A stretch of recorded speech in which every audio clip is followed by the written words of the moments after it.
Group 34's Vodcast. Today we'll be discussing exponentials. We have two professionals, both from respective fields, discussing their views and their methods of using exponentials. Our two special guests today feature two very notable people in their respective fields. One, Celine, working as a physicist for a notable company, and two, Eric, a mathematician majoring in finance. So thank you, John. So I'm the physicist who works in America, and before I get started on my field and my perspective, I'll start on what exponential is as a whole topic.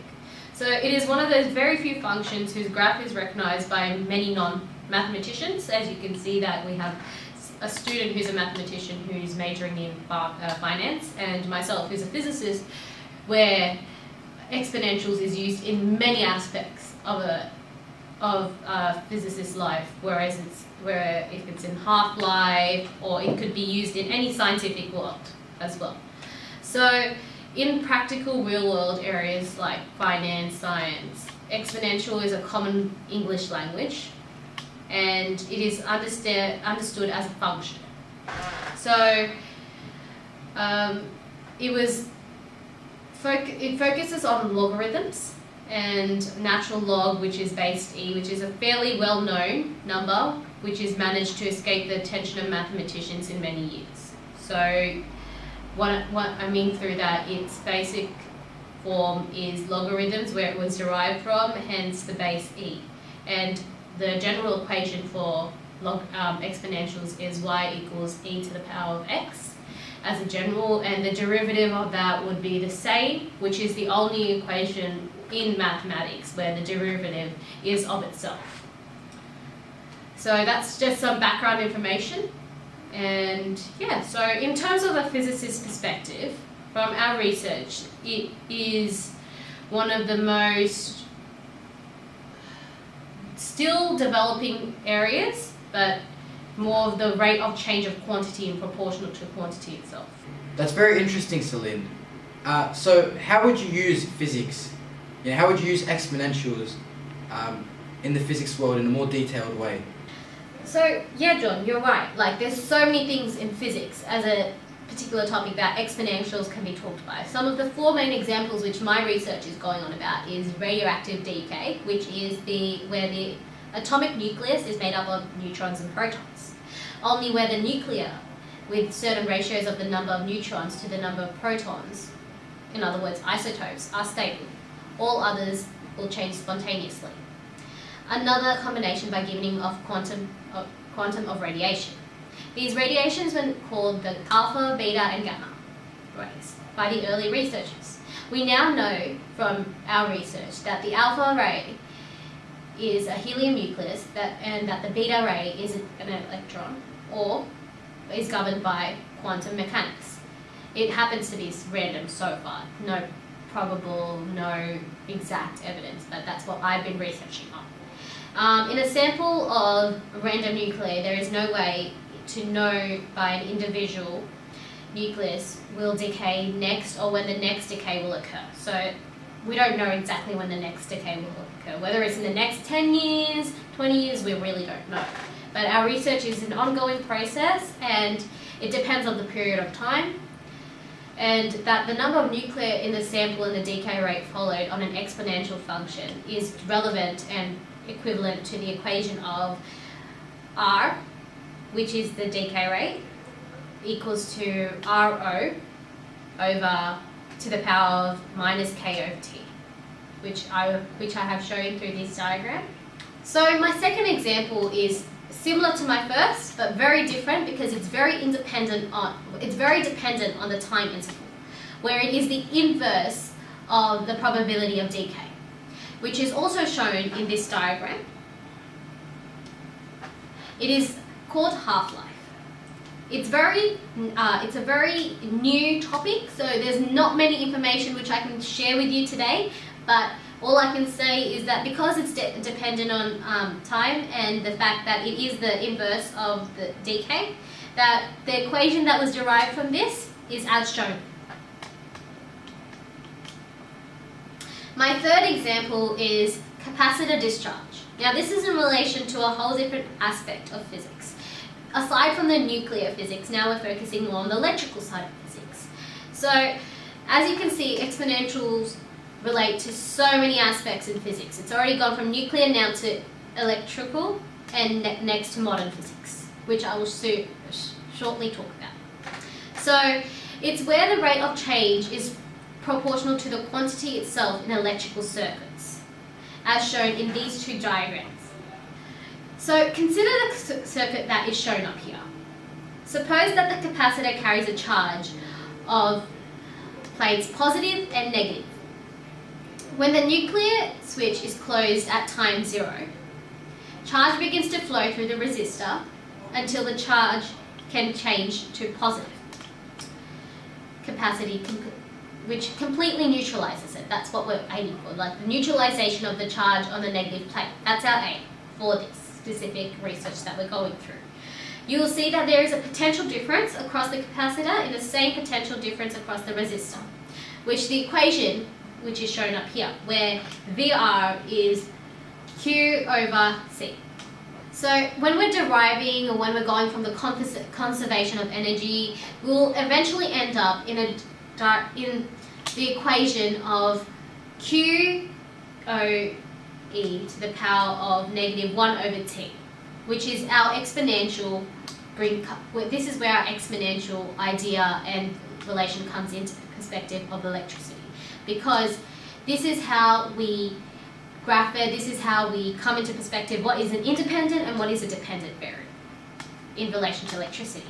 Okay, so my final and last example that I'd like to share with you is the damped oscillations. From our recent research, we have developed a new aspect of physics which relates to exponentials, which is the waves in modern physics which relates to damped oscillations. It's very new and it's very moderate, and we haven't gotten that far, but we've at least derived an equation from it that relates to exponentials. As seen on the board, these are the two equations that we have derived. So where W is the angular frequency and it is measured in radicals, whereas the sigma is the angle which is at 0, as well as where x equals a when t is equal to 0. But in other words, we have studied the harmonic motion of a mass on a spring and the simple pendulum. This is a very new and moderate, so we haven't gotten the amount of information that I have shared with you with my previous examples, but this is how physics relates to or correlates to exponentials in real life, as well as a whole topic as a profession. Thank you, Celine. That was very, very interesting. I just wanted to go over a few points with you, just about the practical and everyday uses of your research and the things that you've discussed today. So I want to refer to the first one, nuclear physics, which you've optimized to use for half-life and radioactive decay for developing nucleic physics. And this is all in regards to using exponentials in this research. In terms of all of this, there's all these everyday uses, like you've pointed out, nuclear physics and exponentials. These can be used, I think, for educational purposes. Teaching children the fundamentals of nuclear physics, or not even children. You teach, university students. And generally in nuclear power plants, we have Japan and other places in the world that have these facilities and have these mechanisms that we can instill these exponentials, or instill this exponential data, or this research that we have that you've done in nuclear physics. Our other guest here on the show today, Eric, a prominent mathematician who is majoring in finance, and his research right now and his studies and his insight into exponentials being used in mathematics and finance are just amazing. So Eric, welcome to the show. Thank you, John. I'm just a normal mathematician majoring in finance. As Celine introduced, exponentials do play a pivotal role in real-world applications such as finance, science, and even population growth. I'm going to talk about the financial and mathematical aspects of exponentials. then being the population growth model, compound interest formula, and a brief outline of exponential Levi models known as Levi process. The population growth model is the most common model that uses an exponential function. The population growth model is not only used to estimate the population of a particular town, but also animals, plants, and even bacteria. The growth model is shown right here. From the growth model above, as R, the rate of growth, is positive, the final population will eventually increase over time. The compound interest formula is another common formula used in calculating the value of interest over time. The formula will be shown right here. A is equal to the future value of the investment or loan. P is the principal investment amount, the initial deposit or loan amount. R is the annual interest rate, and N, the number of times that the interest is compounded per year.